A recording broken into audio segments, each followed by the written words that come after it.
Hi, DDS here, bringing you my first Premier game. I played against Jev's Dark Elves. Had a lot of block and dodge, a couple of niggles, a couple of stat breaks. I had 130 cave inducement, so I took a chainsaw, figuring that was a pretty good combo. And as we see, the first thing that happens here is that it is a blizzard, and he wins the toss. He decides to kick. I don't know what I would have picked there. It would have been quite a difficult choice, but he made it for me. So off we go. Now he's kicked a nice deep ball over here. That makes it really hard for me to get my cage going. Now I have a chainsaw that I placed there because of his negative armor value niggle block dodger. I was going to protect the chainsaw, run perhaps some people up with him, but I decided not to because of this deep kick, because of the speed of his Dark Elves and the relative slowness of my Orcs. I ran the chainsaw down the sidelines. I figured that he would attract a fair bit of attention. If it went 1-for-1, if I got a player off, he got the chainsaw off, it wouldn't bother me. Chainsaws are pretty temporary anyway, and really just wanting to get my cage going in the middle of the ground as soon as possible. I was right. The chainsaw, attracts a fair bit of attention here, and attracts the blitz, attracts a couple of assists, one assist, and obviously the stun rolling over. He only manages to stun the chainsaw, so we're kind of going 1-for-1, and I'm pretty happy because I can, build my cage without too much problems at all. So here we go. I form the cage up. Now we are going to pretend that we don't see this ridiculous move here that forces me to run around it and do a 3+ go for it in in a blizzard. Okay, so his main attack against the ball is with this assassin of his. It's a leap, jump up, dodge, sidestep, assassin. Look, I've got a strength 4, agility 4, block, dodge, sure hands. Guy with the ball surrounded by guards, so he ain't hitting it. And his assassin really does give me a bit of problems. I mean, it's not that likely he's going to get over 9 armor on a stab. However, he can leap in there pretty easily. He'll just stab and stab until he finally, gets a stun on my ball carrier. So I surround it with plenty of tackle, knowing that I can get him down. However, I fail to break his armor, which is what I really wanted. I run a little bit of backup up there for the chainsaw, knowing he's scared of it. He's going to hit it pretty hard. And I managed to knock a player out, so I'm now up 11-8, which is great. And, cage up. So off he goes back caging now. He does a pretty good job here. He stabs again, still can't get over the armor. He runs a few people up there, can't get the powers after the first time, gets it the second time. Now I hit the assassin again, still can't get over the armor. Now he's done a really good job defending here, and he actually forces me backwards with the ball. I got to get a lot of laughs here for this from the crowd. Not happy with me retreating from the Dark Elves. However, I'm pretty happy giving up space. I'm happy giving up space because I think that on a long enough timeline, a war of attrition, quite early in the half, I'm going to be able to get to the end zone. I'm not too concerned about it. So the key play of this half is coming up here. Now he's got this, I've got a guard, tackle, stand firm, mighty blow, block, Black Orc right there, kind of plugging the hole that he wants. He wants to get it down, so he stabs it. That stab doesn't work. He then moves someone in there to blitz. He can't get that power he wants. He gets a 2-die block in his favour, but it's a double pushback. We stand firm. He's not freeing that up. So he brings an assist around so he can use this Witch Elf, realising that I have 3 assists, he's got 3 assists, so it's still 2-die of my choice. He brings another assist down to get that 1-die. Blocks, gets a pushback. Of course, I use stand firm. Otherwise it would be a 2-die here choices. His frenzy is a skull. He's already used the reroll, so he's down. Now this is quite important because everything's coming up my way in this section here. I'm really loving the fact that they're all joined together. I'm going to run a diving tackler in there. I'm going to try and surround it I can't use the sidelines to the ball as much as I want because I am scared of a Juggernaut Witch Elf. You know, one lucky kind of dodge and my stand firm is going to go straight into the crowd.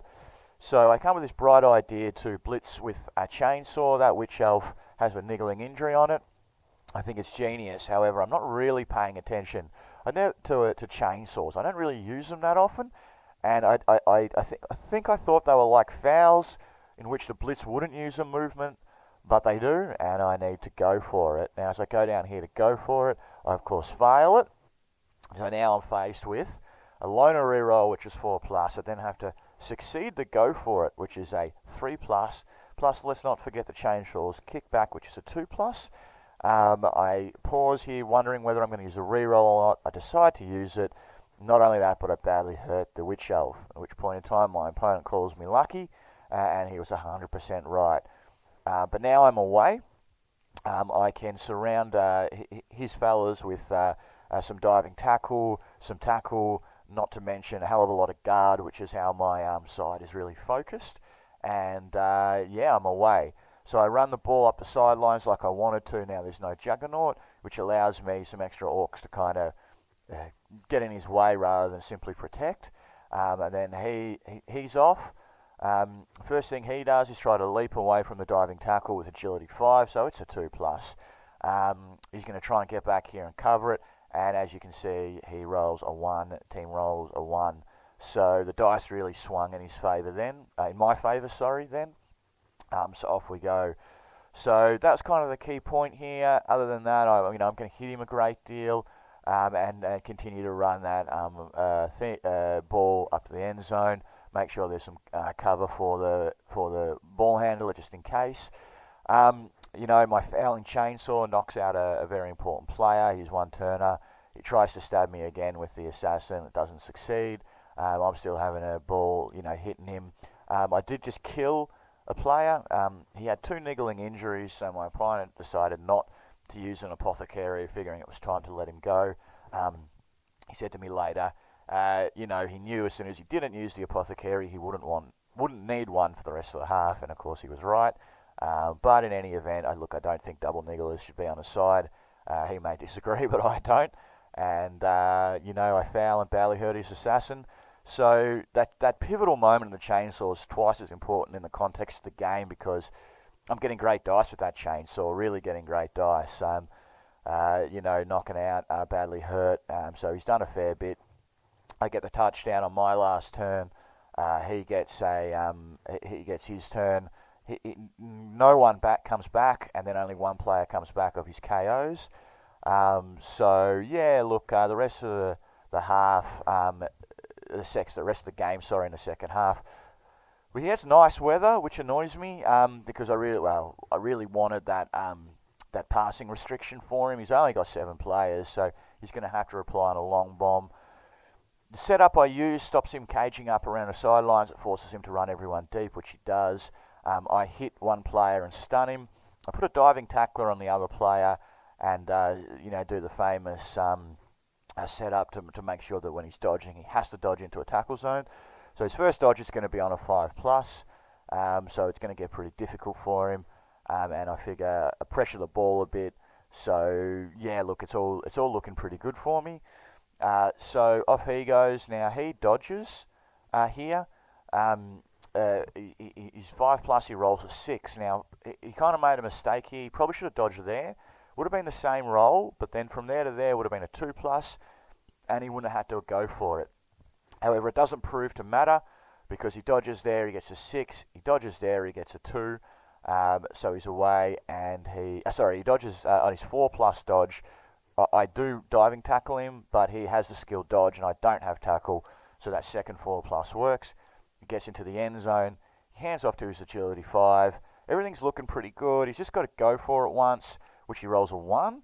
Now he uses a team reroll. So his 3+ pass and his 2+ catch are now looking a bit more unlikely, and he rolls a 1. So yeah, look, I mean, when the dice are hot, the dice are hot.